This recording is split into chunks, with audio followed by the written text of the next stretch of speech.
Yo, what's going on YouTube? Today I'm going to be vlogging in my car today. Just got some new camera gear, so now I'm able to vlog in my car.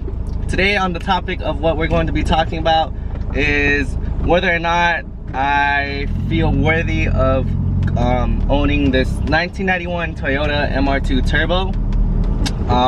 I just recently, a little backstory, I just recently picked up this car about 3 months ago, but after I bought it, it needed some repairs, and I went ahead and took that to ETL Motorsports here in Ontario, California. And I just recently got it back. It's been about, I would say, about a month now, and the car is running great. The shop and everything was amazing. I'm very happy with how I got the car, but that's not the topic of today. What I wanted to talk about was that as of recently, I don't feel like I am worthy enough to own this car. There's a lot of reasons behind it.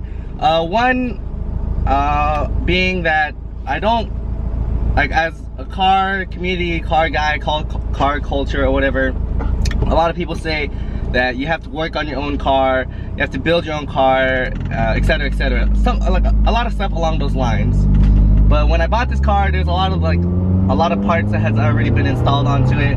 Don't get me wrong, I will be changing some things to add my own taste and my own flair and in my own personality into this car. But a big part of, like, a lot of stuff has been done to this car already. So whatever I do will just be like small changes and whatnot. And then I don't know too much about cars. I know a little bit. If anything, I know, but I don't have the experience. So technically, it's just like I know it, but I don't kind of deal.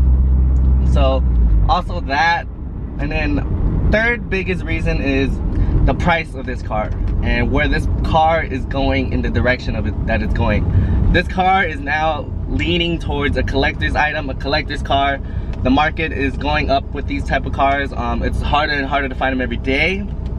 I feel like I got very, very lucky with this find, because initially when I sought out for it, it took me about like 2-3 months to find one, like a nice one that I wanted within my price range. And then all the parts on this car are genuine, authentic parts. The shop did verify that for me. And also that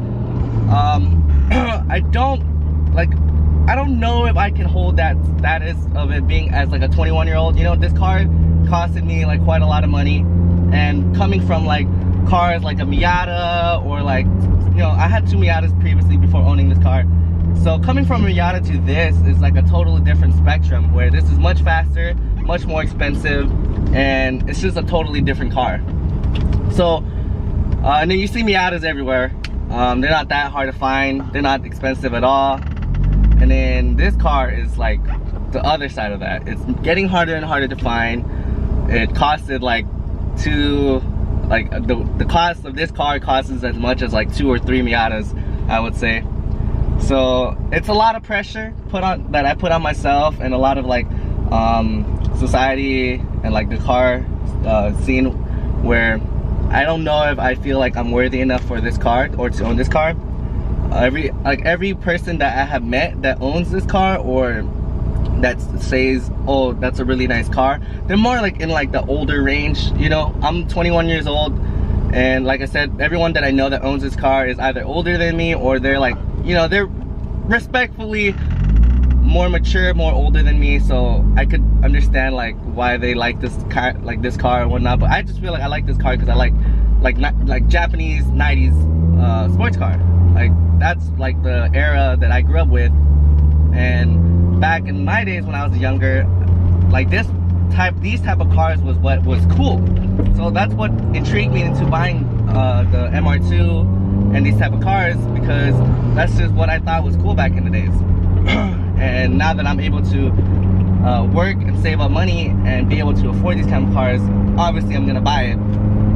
So yeah, I just don't know if I'm overthinking things too much, or if you guys have ever felt this way before, where you buy something but you're not too sure if, you know, if you're worthy enough to own that type of stuff. Like, it's like if you see a kid with a like, let's say a nice car, or they have something that's very nice, expensive, and you know, you just don't know if they're like, they have it because they worked very hard for it, or if it was just passed down. I bought this car with my own money. I didn't borrow any money. I didn't ask anybody for money. So I did work very, very hard in order to be able to, you know, be able to buy myself this car. But like I said, I just don't know if this is my time to own this car now, because I feel like it's a collector's car. It's my daily, like, I feel like I'm not able to appreciate its value as much as someone else can. You know, I feel like maybe it would be better if someone who really genuinely cared about this car and who genuinely has like a deep love and passion for this car owns this car. It's a great car, don't get me wrong. I really love the styling. I really love everything about this car. It's just my own personal feelings that I feel like maybe I'm not worthy enough for this car, and just, you know, the little things like that. But you guys let me know what you guys think down in the comments below, whether if me feeling this way is justifiable, or, you know, if I'm just overthinking things, or if you guys have ever felt this type of way about your car or about anything that you owned before. But anyways, man, that's gonna end today's vlog here. I just wanted to do a quick little vent in my car as I'm driving and whatnot.